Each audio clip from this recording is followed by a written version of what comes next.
ambaye anamwamini Yesu. Neno la Bwana lasema, na kwa jinsi hii Mungu aliupenda ulimwengu na akamtoa mwana wake wa pekee, yule anayemwamini asipotee, bali awe na uzima wa milele. So the word believer, nani?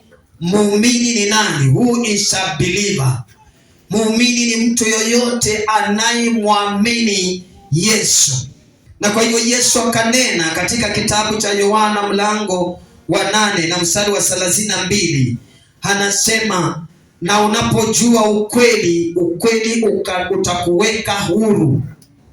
Ukweli unapojua, ukweli utakuweka huru. Tulikuwa tunaguzia hayo, na mahali ambapo tunaenda kuangalia ni the same. Tuliona Mkristo ni nani na tukawa tunajifunza, na naona vile tunaendelea, basi tunagusa mambo haya tuweze kujua Mkristo, tuweze kujua muumini ni nani.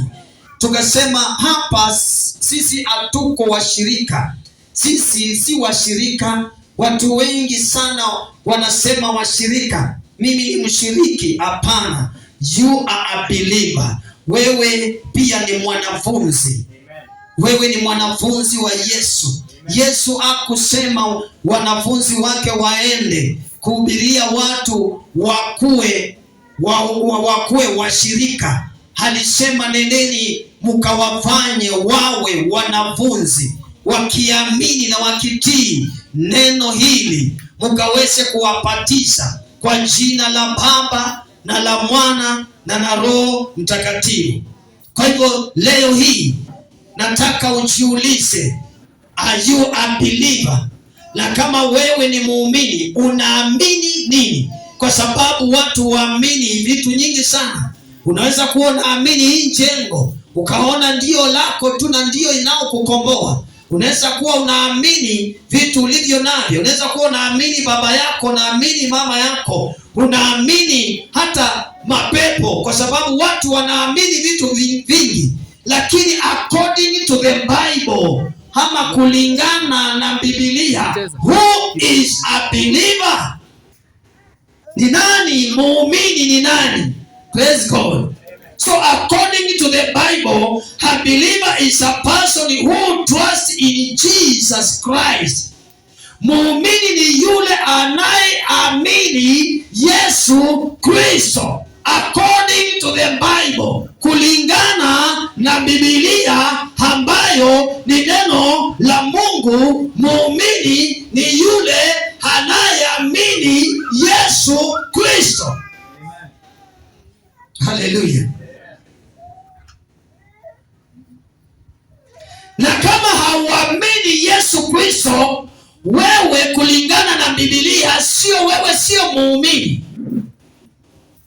Kwa sababu neno la Mungu ambalo tumetokana nayo, ambalo tumeumbwa kutokana na neno la Mungu, linatuonesha, linatufundisha, linatuelekeza ya kuwa muumini ni yule anayemwamini Yesu Kristo. Haleluya. Na unamwamini Yesu Kristo kama mwana wa Mungu. You believe in Jesus Christ. You trust in Jesus Christ as the Son of God and the Savior. Hallelujah. Yeye ni mwana wa Mungu na yeye ndiye mkombozi. Kwa nini? Kwa sababu amekukomboa kutoka katika utumwa wa Shetani.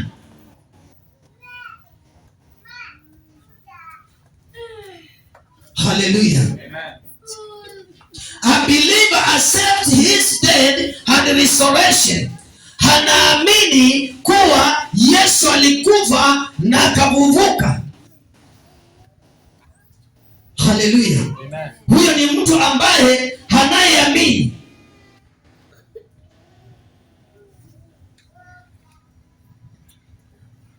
Anakubali na anakubaliana ya kuwa alifufuka, na imani hiyo ndiyo inayompatia nguvu ya kusimama na kutembea na kuendelea kukaa ndani ya Kristo, hakitamani kila siku kukua katika imani ndani ya Kristo, kwa sababu anaamini ya kuwa ni mwana wa Mungu, anaamini ya kuwa alikufa na alifufuka.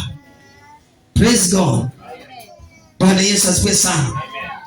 Na imani hii ndiyo inayebadilisha mtu ndani ya moyo wake na tabia zake. Imani hiyo ya kuamini ya kuwa Kristo ndiye mwana wa Mungu. This faith changes a person's heart and actions. Imani hiyo ama imani hii ya kuamini ya kuwa Yesu ni mwana wa Mungu na alikufa na akafufuka na sasa anaishi,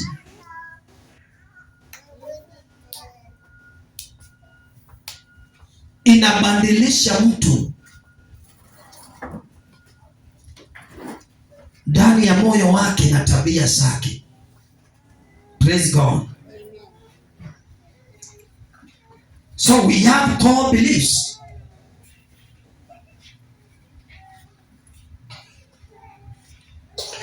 About number 1, trust that Jesus is the Christ and the Son of God. Jambo la kwanza ya imani, to trust that Jesus is the Christ and the Son of God. Number 2, accept the message of the gospel. Whoever believes that Jesus is the Son of God, he also accepts the gospel of Jesus. Huyu pia anaamini injili ya Yesu Kristo. Anayeamini ya kuwa Yesu ni mwana wa Mungu, anaamini injili ya Yesu Kristo. Hauwezi kuwa wewe uniambie unaamini Yesu ni mwana wa Mungu na uamini injili yake. Anayeenda kinyume na hiyo, basi yeye ni mnafiki. Ndio Yesu akaita mafarisayo wanafiki, na wanafiki wamejaa makanisani, wanajifanya wanampenda Mungu, hata wanatoa vitu vyao, lakini ndani yao hawaamini injili. Hawaamini. Kwa sababu anayeamini Yesu Kristo ndani ya moyo wake lazima kuwe na mabadiliko. Matendo yake lazima ibadilike. Haleluya. Amen. Sunday tukaongea foundation, ama tulikuwa tunaongea nini? Msingi uliyejengwa. Mahali umejengwa katika msingi gani? Kwa sababu ukiona basi ukicheza ukilegalega kuhusu utumishi ama kuhusu kumtumikia Mungu, ujue kuna kitu ambacho hakiko sawa. Imani yako haiko sawa. Yesu ananena na Wayahudi wale ambao waliomwamini, Wayahudi ambao waliamini katika John chapter 8, mahali tulikuwa tunasoma Friday, waliomwamini, na akawaambia ikiwa neno langu litakaa ndani yenu, neno langu likikaa ndani yenu. Kwa sababu unapomwamini Mungu, unapomwamini Yesu Kristo, utakubali kutii na kukubaliana na injili ya Yesu. Amen. Wasiomwamini Mungu, hata injili ikihubiriwa hawezi kusikia wala hawezi kuikubaliana nayo, kwa sababu hawamwamini Mungu. Wanaomwamini Mungu hufuatilia sana kile Mungu anaongea juu ya maisha yao. Kwa nini? Kwa sababu wanataka kubadilika mioyo zao na matendo yao. Praise God. Amen. Bwana Yesu asifiwe. Amen.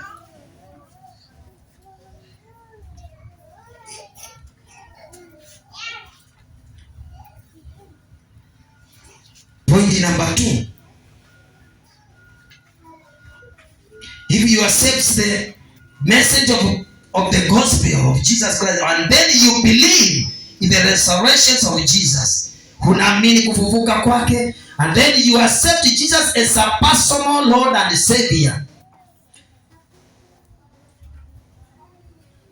Number 2, actions and the way of life. Tabia zako vile unabehave na maisha yako vile unaishi. Mtu ambaye amemwamini Mungu, tabia zake zinaonekana. Ukiona tabia zako zikubaliani na Mungu, ujue umwamini Mungu, kuna shida mahali.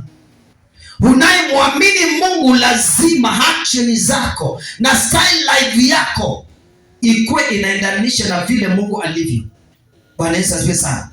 Na tukajifunza lifestyle ya Christ like. Tulijifunza hizo vitu, Christ like, maisha ya Mkristo. Now we are talking about the believer. Mtu ambaye anayemwamini Mungu, lazima maisha yako, action zako na lifestyle yako ikae Mungu, kwa sababu wewe umetokana na Mungu. Nyinyi watoto wadogo mumetokana na Mungu, kwa sababu mumetoka kwa Mungu. Maisha yenu vile mnaishi, vile unaongea, vile unafaa, Bwana Yesu asifiwe sana, vile unatembea unaonesha Kristo. Hawezi kusema wewe ni muumini lakini tabia zako zinakaa kama mtu wa nje ambaye yuko ndani ya Kristo. Hawezi. Muumini ni yule ambaye kwa sababu unakaa kama yule umemwamini. Yesu alipoita wanafunzi wake kila siku waliiga kukaa kama yeye, na ndio sababu alipoondoka aliwaambia wangojee Roho Mtakatifu ambaye ni Roho wake Yesu hakuje sasa awakumbushe na watie nguvu waanze kufanya yale mambo alikuwa anafanya. Praise God. Kwa hivyo kama umemwamini Kristo na umemwamini Mungu, basi utakaa kama yeye. Ukikaa kitu kingine, wacha kujidanganya. Acha kujidanganya, kwa sababu hiyo ni inaitwa ni ufisadi. Praise God. Hiyo ni ufisadi, kwa sababu haufanyi vile sasa inatakikana. Hallelujah. You have to obey the commands and the words of Jesus. You as a believer, you have to obey all the commands.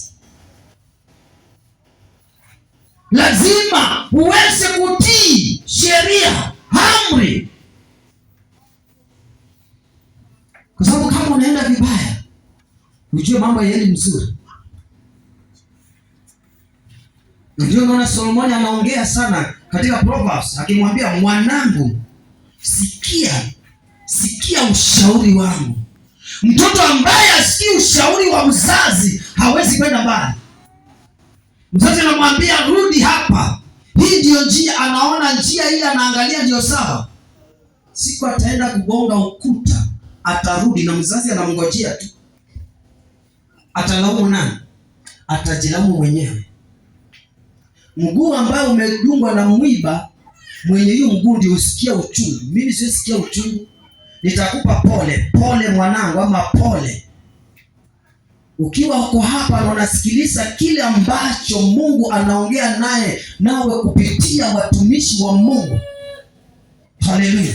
Hata watoto ambao wamesimama hapa, anasema wajinga, wanaenda wajinga, wanasema Yesu alikufa.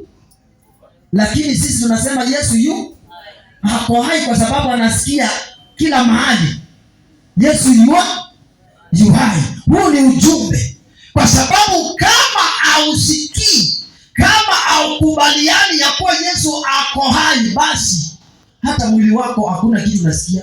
So ukishikwa na ugonjwa na kulima sawasawa, kwa sababu Yesu hayuko hai ndani ya maisha yako. Wanapigia watoto makofi ndio, lakini wamekuhubiria hapa, wamesema mistari hapa, hiyo ni injili. Amen. Wewe unaona tu ni watoto, lakini sikiliza kile kitu wanasema. Praise God. Amen. Pigieni hao watoto makofi. Bwana Yesu asifiwe sana. Leo tukawa na kwaya ikiimba, mwanangu rudi, rudi, rudi kwangu. Hiyo ni ujumbe. Mwana yule aliyekuwa amepotea. Wengi wamepotea, wamekuwa watoto wapotevu, wako kwa kanisa lakini walipotea kwa sababu hawana tabia za Mungu. Waliitisha mali zao waende wakaponde na anasa na malaya, pasipojua Yesu hakuwa anaongelelea tu hivyo, alikuwa anahubiri waliopotea. Walienda wakamwambia Mungu, nipatie changu mimi niendange. Mungu akamwambia okay, shika. Mungu akataa. Baba hawezi kataa. Mimi nataka urithi wangu. Chukua, nenda. Lakini unaenda unakula. Lakini Baba wa mbinguni ako tofauti na baba wa hii dunia hii. Sasa hivi mimi nipe wangu aende akule na arudi, namwambia my friend, hapa hakuna pako, simaliza ya. Lakini Mungu wetu ni upendo mkubwa sana. Ako tofauti. Ni kweli ama si kweli? Ako na upendo wa kipekee. Wengi wako hivyo. Hiyo ni injili ambayo imehubiriwa hapa. Pigieni wanakwaya makofi. Na sasa najua wanakwaya wamejaa hapa. Sunday wako hapa. Mkuja hapa Saturday mufanye practice. Unaona vile Jared alikuwa anafanya. Alikuwa anawachukua. Bwana Yesu asifiwe sana. Unajua ujui Jared alikuwa anafanya. Mimi nilikuwa namwangalia kispirit. Alianza kuchukua vijana wenzake, akachukua mmoja akaleta. Alianza na Apostle, akamwambia Apostle, hata wewe unaweza kuimba kwaya, kuja hapa, akaleta hapa. Haleluya. Akaendea kijana, akachukua Zakaria akaleta hapa. Akaendelea, akaenda akachukua mama, akamwambia hata wewe mama imbanga kwaya, hata wewe kujeni hapa. Kwa hivyo kwaya ni ya watu wote, hata watoto wetu. Huduma haichagui. Praise God. Kwa Yesu hakuna kijana, hakuna mzee, hakuna mama. Kwa Yesu ni wana. Praise God. Hallelujah. You have to obey the commands. You have to obey the commands and the words of Jesus. Hanaitii neno langu. Hallelujah. Praise God. Bwana Yesu asifiwe. And then you have to turn away from sin and change all the habits. Turn away from sin. Watu tu wanakaa wakitenda dhambi. Badilisha. Kimbia dhambi. Si unakaa tu saa yote unaenda kutenda dhambi. Paka dhambi imekusoea, wewe na dhambi mmesoeana. Unalalanga kitanda moja. Unajifunika blanketi moja. Kataa. Niliona siku nyingine nikiwatch movie nyingine. Sasa watu wawili ambao wameoana wamekosana. And then kitanda ni moja na wanaweka mpaka. Wanaweka pilo. Alafu kitu nilishangaza, unaangalia tu wamejifunika blanketi ni moja lakini kuna mpaka. Sasa nikashindwa hii ni shida gani? Alafu mmoja analala anasema sasa hata hawezi kunijali. Hawezi kunijali, hata hawezi kunigusa. Kweli amenikataa. Ule mwingine naye anaongea kivyake hivyo. Nasema hii kweli. Na hivyo ndivyo mambo yanaendelea. Hiyo ni upumbavu. Mkitetanishana mnajifunika blanketi moja. Hallelujah. Amen. Praise Jesus. Kimbia dhambi na tabia zako za kitabu.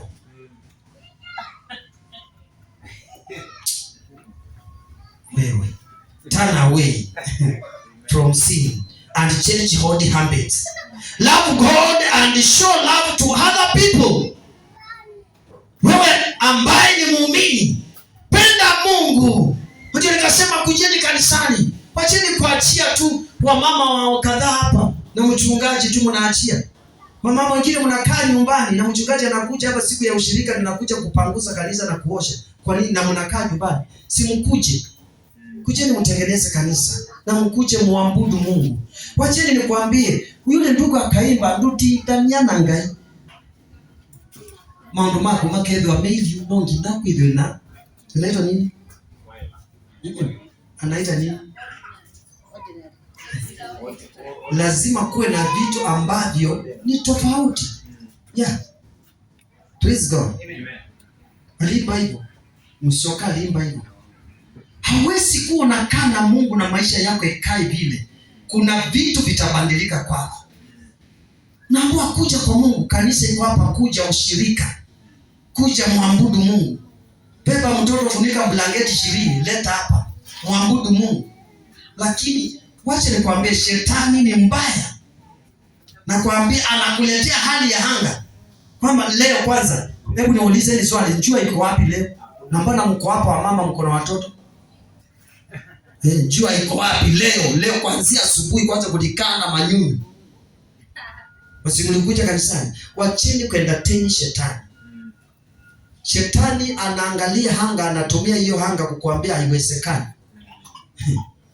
Lakini Mungu anasema inawezekana. Inuka. Mungu huyo ambaye uleta hiyo hali ya hanga, Mungu huyo ako na uwezo wa kulinda baridi katika mwili wako, ikiwa utamjitolea kwa ajili yake. Praise God. Amen. Hallelujah. Amen. You have to love God.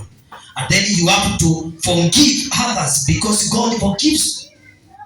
Wacha kukaa hautaki kusamehe mtu, msamehe. Hata wakasema ongea itoke.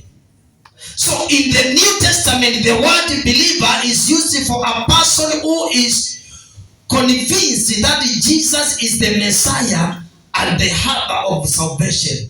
Katika New Testament, kwa sababu ndiye naongea juu ya Yesu Kristo na ndiye naongea juu ya muumini. Kule kwengine katika Old Testament, lakini New Testament inaongea juu ya muumini ni nani. Hallelujah.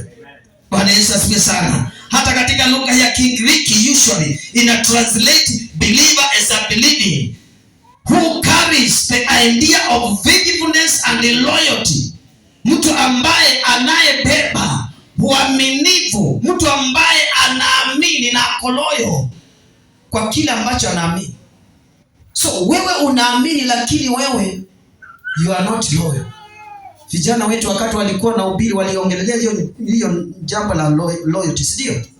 Praise God. Lazima uwe mnyenyekevu na mwaminifu. Hallelujah. Now let's go to the scriptures. And then from the coming Sunday, hata kila mtu kama, kwa sababu wewe umeshajua wewe ni believer, ukuje na kalamu na kitabu. Kitabu ni 30 bob, hata si pesa mingi. Amen. Amen. Amen. Na vile mchungaji amesema tutaanza kuangalia yule ana kitabu, tuanze kununulia watu vitabu na kalamu. And then vile tunaendelea kugrow, tutanunua Bibles tulete hapa. Tuanze kutumia manual Bibles. Biblia si pesa nyingi, tutaanza kuchanga pesa tununue Bible tulete kanisani. Tuwe tunasoma Biblia. Amen. Amen. Bwana Yesu asifiwe sana. Amen. Kwa sababu a believer ni yule ambaye ana record kile ambacho anachofundishwa. Kanisani uko kwa darasa. Tulipokuwa revival, kasema mtu yoyote, any leader is a teacher. Kila mtu yoyote ni mwalimu, ambayo ndiyo ministry ambaye imepuuza na ministry zingine, na ndiyo ministry kubwa, na ndiyo nilipenda kuwa mwalimu wa neno na mchungaji. Nilipenda hizo mbili. Si ati zile zingine ati zinafaa. Lakini ministry ya walimu ni ya kila mtu. Apostle ni mwalimu, anaposimama hapa anafundisha. Hata hao waimbaji ni walimu, wanaposimama hapa ni mafundisho. Amen.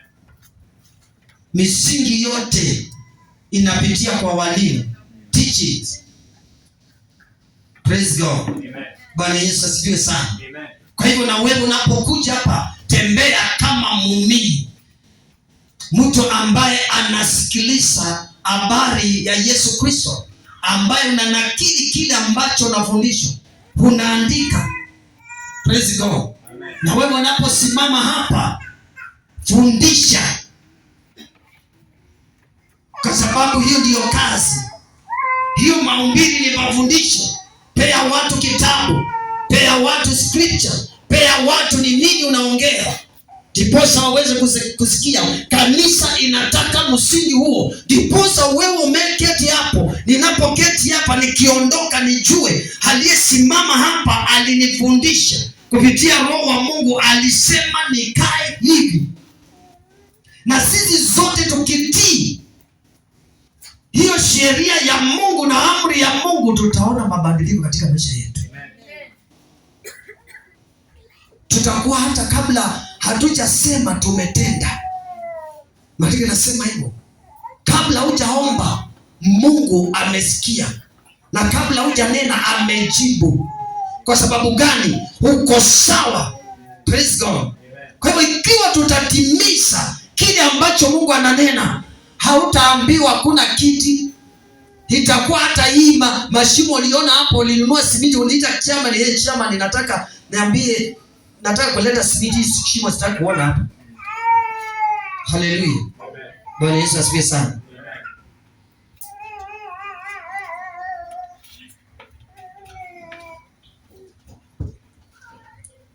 John chapter 20 verse 27.